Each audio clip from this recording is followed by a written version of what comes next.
Jadi saat ini ada 70 negara terikat dengan obor. One Belt, One Road. Semua di belt diikat dengan satu, roadnya ke Beijing semua. Jadi cara dia memprinting yuan adalah berbasis project di negara orang. Saya ulangi lagi ya.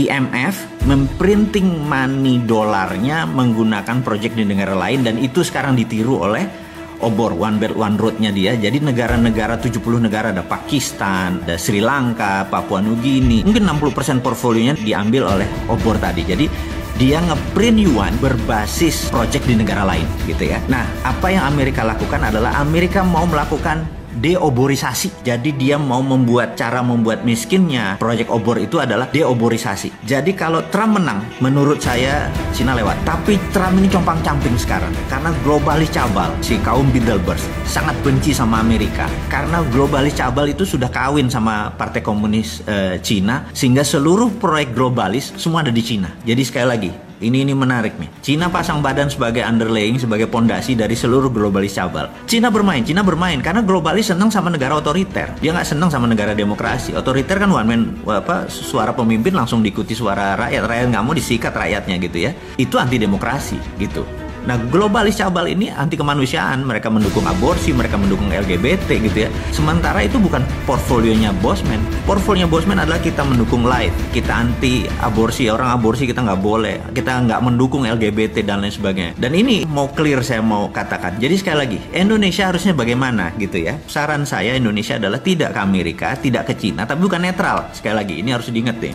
Netral itu artinya nggak ada posisi. Kita harus ambil posisi. Jadi saya berharap Indonesia ke depan memanfaatkan konflik kisruh ini. Saya udah pernah cerita tentang choke point. Sekarang kita nggak bicara itu. Kita ada lagi untuk menyelesaikan masalah itu adalah, nah ini. Jadi sahabat semua, kira-kira 2 minggu yang lalu saya membuat video yang ternyata sangat menggemparkan karena video itu adalah The Secret Meeting That Changed Indonesia. Di mana saya terinspirasi dengan peristiwa tahun 89, di mana ada The Secret Meeting That Changed China, di mana China merubah center of gravitatis atau pusatnya dari menjadi independen, menjadi tidak bergantung pada IMF. Dia punya ukuran sendiri, dia punya hukum dagang sendiri, dia punya meteran sendiri yang dia lakukan dan membuat China sebesar sekarang. Itu sebenarnya saya sangat terinspirasi dengan China, bahwa Indonesia waktunya sekarang. Kenapa waktunya sekarang? Saya mau terangin. Nomor 1, 2 negara lagi perang. Dan ini adalah perang benar-benar pasti terjadi. Dan begitu mereka memenangkan perang, misalnya Tiongkok memenangkan perang, ya sudah, dunia akan rule by Tiongkok. Kemudian kalau Amerika menang, ya rule by Amerika gitu ya. Dan kita tahu bagaimana Amerika rule the world-nya gitu ya. Nah, sekarang who will win? Pertanyaannya, siapa yang akan menang? Dimanapun perang, panjang syaratnya ya. Kalau perangnya panjang, dua-duanya hancur gitu ya. Maka itu saya mungkin orang yang paling aneh mengharapkan ini perang fisik, benar-benar tembak-tembakan dan perangnya lama. Dunianya hancur dua-duanya. Ini kesempatan kita unggul. Itu satu. Yang kedua adalah kita ini mau mengingatkan Pak Jokowi. Pak Jokowi, Anda orang paling beruntung sedunia. Di mana Anda saat ini mempunyai suara di partai itu lebih dari 60%. Bahkan saya menduga lebih dari 70%. Kalau Anda udah dapat 70%, 2/3 suara lebih, Anda absolut. Dan ini bagus. Kenapa bagus? Karena kalau politiknya gonjang-ganjing Anda nggak kontrol, Anda tidak bisa melakukan apa yang akan kita sarankan. Jadi saya ada 2. Nomor 1, kenapa saya sebut time is now? Time is now gitu ya. Pak Jokowi nggak bisa. Saya sengaja sekarang bicaranya kepada pemimpin tertinggi yang secara sah Anda berkuasa. Saya mau mengingatkan, Pak, ini perang gitu ya. Perang ini Anda harus ubah seluruh pemainnya yang jago perang. Percaya saya, kalau Anda masih pakai tim yang lama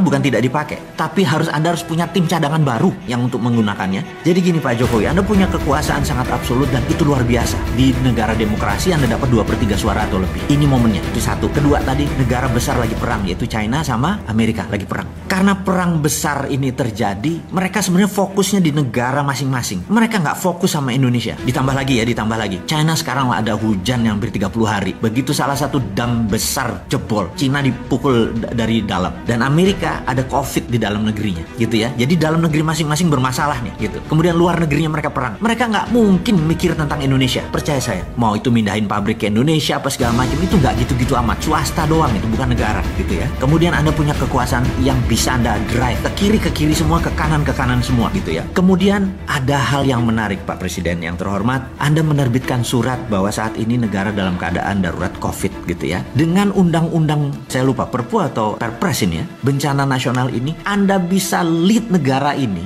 menjadi sangat ngebut, di mana dunia yang lainnya akan lumrah. Iya dah, nggak apa-apa deh. deh gitu ya. Dan terakhir yang nomor 4 Pak Jokowi, saat ini semua negara melakukan yang namanya deglobalisasi. Deglobalisasi artinya dulu kan ada namanya global supply chain. Jadi ini nyuplai ke sini, nyuplai ke sini, rumit sekali global supply chain. Sekarang banyak negara yang lagi diblok, lagi nutup, lagi mau perang dan lain sebagainya. Jadi deglobalisasi adalah every country for their own. Jadi Indonesia untuk Indonesia, Singapura untuk Singapura dan lain sebagainya. Jadi Indonesia sangat diuntungkan karena Indonesia bisa makan dengan bangsanya sendiri. Kalau yang Singapura begitu deglobalisasi langsung shrinking 40%. Bapak tahu bahwa dia mendadak langsung turun ekonominya 12% dan shrinkingnya itu 40%. Jadi mengecil mendadak volumenya. Korea Selatan sudah mengecil karena nggak ada bahan baku. Indonesia nggak ada masalah, Indonesia nggak akan mengecil. Dan sekali lagi yang kita mau ingatkan, dengan 4 hal itu, maka yang kita harus lakukan adalah melakukan apa yang China lakukan. Kita tiru, jangan ngikuti maunya Cina, tapi tiru langkah Cina. Cina 30 tahun yang lalu, saya udah berkali-kali bilang, dia menerbitkan renminbi dengan yuan berbeda. Renminbi berdasarkan project itu ya.